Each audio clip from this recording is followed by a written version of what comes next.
Hola amigos. Parece que la suerte está echada, parece que Occidente no ha calculado bien sus planes, porque simplemente han estado basados en la prepotencia. Pero si uno se pone a analizar con detenimiento el curso de los acontecimientos, a tenor de las opiniones solventes, y conociendo la psiquis de las élites del mundo occidental, no me duelen prendas en decir que estamos jodidos de verdad. Me da la impresión que antes de que termine este año, muchas naciones dejarán de existir, y el único responsable será el mundo representado por la OTAN. ¿Pero por qué digo que todo terminará antes de finalizar este año? Esta guerra ha sido programada por la OTAN, no para enfrentarse militarmente a Rusia, que sabe que no puede hacerlo, sino para que presionando con un cerco militar y económico asfixiante, Putin fuese derrocado y así volver a Rusia a la era de Boris Yeltsin.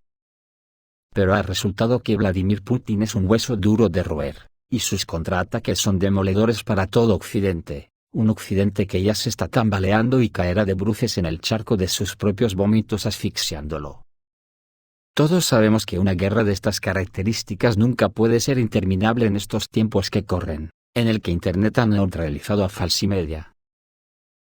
Esta guerra comenzó como un acto de autodefensa que Rusia implementó para salvaguardar su nación, y pudo haber terminado en 3 o 4 meses. Pero al involucrarse la OTAN con la intención de que se eternice, porque así lo tenía programado, está haciendo que definitivamente se ha convertido en la Tercera Guerra Mundial, cuya fase final no podrá ir más lejos de este año 2023, simplemente por razones económicas, lo que quiere decir que este es el tiempo que posiblemente nos queda a todo el mundo para parar a los locos de la OTAN. La involucración de la Corte Penal Internacional solo es el último acto desesperado de intentar el derrocamiento de Putin. Es un mensaje a los oligarcas rusos que les invita a derrocar a Putin si ellos no quieren seguir la misma suerte, pero me da que es un acto inútil. Putin les responde punto por punto con unas respuestas que el propio Occidente no llega a calibrar, porque sus cerebros no dan para más, porque están obturados por la brutalidad bélica. Al margen de la visita de Xi Jinping a Rusia, que es significativa y de un nivel máximo, Rusia ya ha dado un paso para contestar a Occidente, y ha abierto una causa penal contra el fiscal y los jueces de la Corte Penal Internacional. Y no solo eso, sino que dado que los delitos de lesa humanidad, o crímenes de guerra no prescriben, ha invitado a los gobiernos africanos a que se abran causas penales en contra de Estados Unidos y sus matones de la OTAN por la colonización del continente, y pidan resarcimiento económico. Para ello Rusia contribuye condonando la deuda de esos países con Rusia de unos 20.000 millones de dólares. El Comité de Investigación de Rusia abrió este lunes una causa penal contra el fiscal de la Corte Penal Internacional Karim Ahmad Khan, y los jueces Tomoko Akane, Rosario Salvatore Aitala, y Sergio Gerardo Ugalde Godínez, que la semana pasada emitieron una orden de detención contra el presidente ruso Vladimir Putin citando su responsabilidad en presuntos crímenes de guerra cometidos en Ucrania. De acuerdo con el comunicado oficial del organismo, sobre la base de la solicitud de orden de arresto contra ciudadanos rusos presentada por el fiscal, los jueces de la Corte Penal Internacional dictaron ilegalmente órdenes de detención contra el presidente ruso y la comisionada presidencial para los derechos del niño en Rusia, María Lvova-Belova. Se señala que el proceso penal iniciado por la Corte Penal Internacional es intencionadamente ilegal, ya que no existen motivos de responsabilidad penal. Así como se subraya que en virtud de la Convención sobre la Prevención y el Castigo de Delitos contra Personas Internacionalmente Protegidas, firmada en 1973, los jefes de Estado gozan de inmunidad absoluta frente a la jurisdicción de Estados extranjeros. Así el Comité de Investigación considera que las acciones del fiscal y los jueces contienen elementos de delitos previstos en el Código Penal de Rusia, concretamente la persecución penal de una persona que se sabe inocente, combinada con la condena ilegal de una persona por un delito grave o particularmente grave, así como la preparación de un ataque contra un representante de un Estado extranjero que goza de protección internacional, con la intención de agravar las relaciones internacionales. Por contra, Rusia opina que los países de África deben recibir compensación de los estados occidentales por los largos años de política colonial. Esta opinión fue expresada por la presidenta del Consejo de la Federación Valentina Matvienko. la delegación del Consejo Ruso de la Federación realizó una visita oficial a Argelia. Durante este viaje, Valentina Matvienko planteó el tema de la necesidad de una compensación económica a los residentes locales que fueron víctimas de las pruebas nucleares del ejército francés, en el territorio de este país africano. Creo que hoy es necesario plantear el tema de la compensación por daños en voz alta, dijo Valentina Matvienko, sobre los pagos financieros a todos los pueblos de África, que sufrieron durante el período colonial de los opresores europeos las consecuencias del colonialismo, ya que el período colonial aún está sin resolver. Matvienko también señaló que casi todos los estados africanos tienen preguntas similares, ya que todos ellos alguna vez fueron colonias de alguien. La presidenta del Consejo de la Federación invitó a reunir a los parlamentos de Rusia y los países africanos en torno a este tema, lo que ayudará a llamar a las antiguas metrópolis a la responsabilidad material, política y moral. En un próximo vídeo hablaremos de cómo se ve por el mundo el final de esta tercera guerra mundial, donde posiblemente algunas naciones desaparecerán, pero hoy sigamos con este asunto que nos conlleva. ¿Qué ha dicho Putin ayer de todo esto de los colonialistas?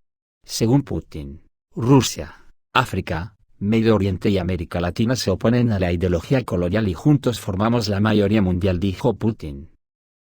El presidente ruso expresó su confianza en que África se convertirá en uno de los líderes del nuevo orden mundial multipolar emergente. El presidente ruso, Vladimir Putin, afirmó este lunes que tanto su país, como los de África, Medio Oriente y América Latina se oponen a la ideología colonial y que juntos forman la mayoría mundial. Rusia y los países de África defienden las normas morales y los principios sociales tradicionales para nuestros pueblos, y se oponen a la ideología colonial impuesta desde el exterior. Por cierto, a posiciones similares adhieren los estados de Asia, Medio Oriente, América Latina y juntos formamos la mayoría mundial, declaró el mandatario, hablando en la conferencia Rusia-África en un mundo multipolar.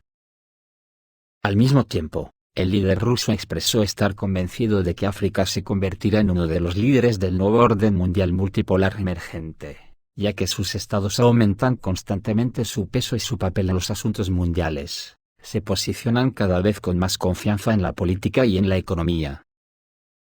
En sus declaraciones, el presidente ruso también abordó el tema de la exportación del grano de los puertos ucranianos que resultó bloqueado a causa del conflicto entre Kiev y Moscú. Putin señaló que los cereales evacuados no se reparten de manera justa. Del volumen total de granos exportados desde Ucrania, alrededor del 45% se destinó a países europeos y solo el 3% a África, destacó. Al mismo tiempo, Putin aseguró que Rusia cumple firmemente con sus deberes a la hora de suministrar al continente alimentos, fertilizantes, combustible, así como otros productos críticos. De este modo, Moscú está contribuyendo a garantizar la seguridad alimentaria y energética de África. En paralelo, el líder ruso afirmó que Rusia ha condonado más de $20.000 millones en deudas a países africanos, a la vez que destacó que suministrará gratuitamente alimentos a los países necesitados de África si no se prorroga el acuerdo de transporte de granos en 60 días. Me gustaría añadir algo más, dijo Putin. Si decidimos no prorrogar el acuerdo al cabo de 60 días, estamos dispuestos a suministrar gratuitamente desde Rusia a estos países todo el volumen que se ha enviado en el tiempo anterior a países especialmente necesitados de África, señaló.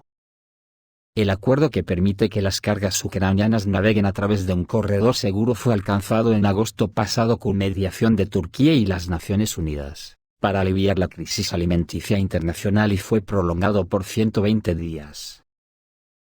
Antes de aceptar su última prórroga, Moscú ya denunció que parte de los compromisos asumidos por las Naciones Unidas, que incluye la exportación de productos agrícolas y fertilizantes rusos, no había sido cumplida. A principios de este mes, el Ministerio de Exteriores ruso afirmó que el acuerdo de transporte de granos no funciona porque Occidente sabotea las condiciones estipuladas por Moscú. Según Rusia, el acuerdo solo ha desbloqueado efectivamente las exportaciones comerciales de grano desde Ucrania, con lo que los alimentos no fluyen hacia los países necesitados de África y Asia, sino hacia Europa. mientras que las exportaciones rusas de fertilizantes y granos siguen siendo paralizadas por Occidente. El mandatario ruso destacó que Rusia suministrará gratuitamente alimentos a los países necesitados de África si no prorroga el acuerdo de transporte de granos en 60 días. Digo yo que en este aspecto, Estados Unidos está amedrentando a los países europeos con acciones con las manos de Ucrania, para que nadie se salga del redil. Ahora mismo hay un ejemplo palmario que solo puede tener como fin que algunos países europeos no reciban gas. Hoy mismo los vehículos aéreos no tripulados ucranianos hicieron otro intento de atacar el territorio de la estación de bombeo de petróleo Druzhba, que según las autoridades de la región de Briansk, este es el cuarto ataque con drones en los últimos días.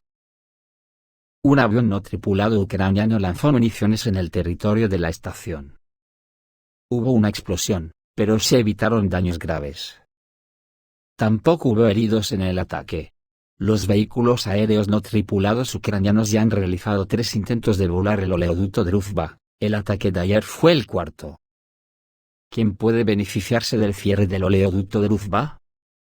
En este sentido, surge la pregunta sobre el posible beneficiario de tales acciones. Este oleoducto no es crítico para las exportaciones energéticas rusas. Así al cierre de 2022 se transportaron por los oleoductos de la ruta del petróleo 384.000 barriles de oro negro por día, de un volumen total de abastecimiento desde Rusia y Asia Central de 6,4 millones de barriles por día. Al mismo tiempo, se entrega 4 veces más petróleo a través de los puertos del Báltico, lo que confirma la importancia del uso de las rutas comerciales marítimas por parte de Rusia. El petróleo también se transporta a China en volúmenes comparables. Por lo tanto, la falla del oleoducto Druzhba de ninguna manera será el final de las exportaciones de energía rusa. Mientras tanto, varios países de Europa del Este, donde se recibe petróleo ruso, sufrirán la terminación de los suministros de petróleo a través de Druzhba. En primer lugar, ciertos problemas pueden aguardar a Hungría. En este caso, Budapest teóricamente podría cambiar a petroleros de otros proveedores, suministrados a través del Adriático, pero esto no es rentable debido al alto precio. Al mismo tiempo, tal variante de eventos no es rentable para Ucrania, ya que a partir de 2020, Druzhba debería trasegar alrededor de 1.500 millones de euros a Kiev durante 10 años. Kazajistán, que bombea su petróleo a Alemania, también puede convertirse en la parte afectada. Por lo que resulta, que la destrucción del oleoducto es beneficiosa solo para aquellos que previamente cometieron un ataque terrorista en Nord Stream. ¿Blanco y en botella? Esto es todo amigos, reciban un saludo.